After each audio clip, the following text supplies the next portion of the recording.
अशा प्रकारचं वर्तन हे आपल्या कोणाहीकरता भूषणावं नाही. याच्याने विधिमंडळाची आणि आमदार म्हणून आपली सगळ्यांचीच प्रतिष्ठा प्रतिमा कुठेतरी कमी होते.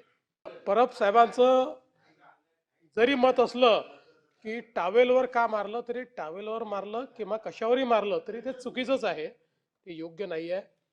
आणि यातनं यातनं यातनं सगळ्या आमदारांबद्दल लोकांमध्ये भावना चुकीची जाते. आपण कुठेतरी सत्तेचा गैरवापर करतो किंवा आपण सगळे आमदार म्हणून आपलं कंडक्ट योग्य नाही, अशा प्रकारचं लोकांमध्ये या संदर्भातली भावना जाते.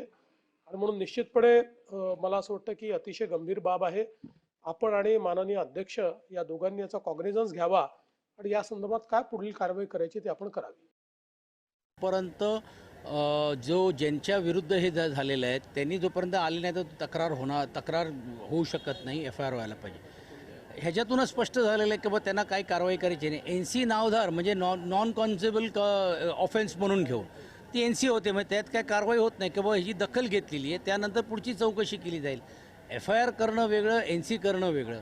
हे स्पष्ट आहे की सत्ताधारी असल्यामुळे त्यांना काही कारवाई करायची नाही, पण लोकांच्या मनामध्ये आणि राष्ट्रीय स्तरावरती एक इमेज जे हँडल होण्याच्या हिशोबाने ते असं दाखवतात की बाबा नाही आम्ही कारवाई केली. तर काय केली? NC केली.